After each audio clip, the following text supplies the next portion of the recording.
So our next topic is annuities. Now, what is annuity? Annuity is a series of fixed payments or a series of the receipt of the payments. So here the keyword is fixed payments. Fixed means all these payments will have to be equal to each other. And the second keyword is a series of fixed payments. So the series means a bunch of these payments, not just one, more than one. There are two main types of annuities. One is an ordinary annuity, and the other one is annuity due. Now, what's the difference between an ordinary annuity and an annuity due? Well, the difference is the timing. For ordinary annuity, all the payments will happen at the end of that time period. For annuity due, all the payments will happen at the beginning of that time period. So let's look at an example of an ordinary annuity. If you deposit $100 every year at the end of this years for 3 years in a bank account which earns a compound annual interest rate of 10%, how much money do you have at the end of year 3? So this is a typical ordinary annuity. There are 3 fixed payments. So all the payments are, or 3 deposits actually in this case. So all the deposits are $100. And then they all happen at the end of the year. So to solve the future value of this ordinary annuity, we can apply the generalized formula. But before we apply the generalized formula, let's solve this step by step. The first $100 deposit will happen at the end of year 1. So that amount of money will stay in the bank account for 2 years till the end of year 3. And then during these 2 years, it will earn a compound interest rate.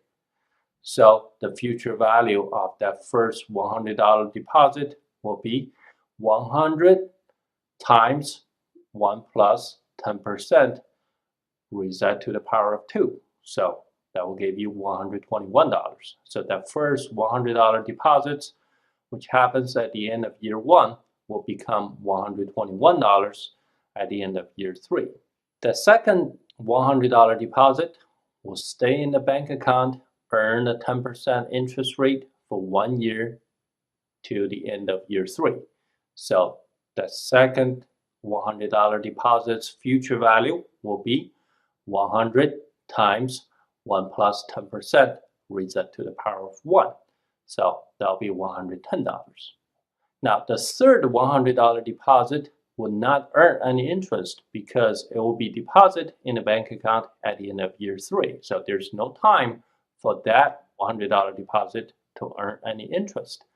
Now, the total of the 3 future values of these 3 $100 deposits are 121 plus 110 plus 100. So the sum will be $331. So that is the future value of this ordinary annuity. We can also use a financial calculator and the Excel spreadsheet to calculate the future value of this ordinary annuity example. Using the Texas Instrument BA2 Plus financial calculator, these are the values for the function keys. So 3 for n, 3 stands for the number of years that this ordinary annuity lasts. 10 or 10% for IY. Here again, financial calculator ignores the percentage. So type in number 10 and then press I/Y to assign a value to the interest. And then 0 for PV, 0 for present value. Because at time 0, there's nothing happen.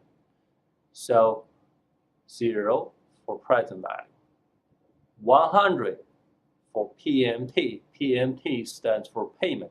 So since this is an annuity, we will have to use the payment key, and the value of the payment, all the payments or all the deposits are $100. So 100 for payment. And then you're ready to calculate the future value. Compute future value, FV. You should get $331 as the future value, which is the same as we calculated early on. In the Excel spreadsheet, there's a built-in function of calculating the future value of the ordinary annuity. So in the Excel spreadsheet, highlight any cell and then type in the equal sign, and then FV stands for the future value. In the parentheses, the first parameter is the interest rate, and here we cannot ignore the percentage, so type in 0.1 and then use comma to separate. 3 as the number of years, use comma to separate. 100 as the payment, which is the third parameter, use comma to separate, and then present value is 0, and then close out the parentheses, press enter key, you will get $331 as the future value. Now, let's look at an example of annuity due. Here, annuity due means all the payments happen at the beginning of that time period. And that's the difference between the ordinary annuity and the annuity due. One is at the end of the time period, one is at the beginning of the time period. So our example says if you deposit $100 every year at the beginning of that year for 3 years in a bank account that earns 10% compound annual interest rate, how much money would you have at the end of year 3? And this example is almost the same as the previous example, except not all the $100 deposits will happen at the beginning of the year. So first, let's solve the future value step by step. The first $100 deposits, which happens at the beginning of year 1, that also means at time 0. Time 0 is the beginning of year 1. And that $100 goes into the bank account at time 0 and will stay there for 3 years. And every year it'll be earning a 10% compound interest rate. So the future value of that first $100 deposit will be present value 100 times 1 plus 10% reset to the power of 3. And that will give us $133.10 as the future value.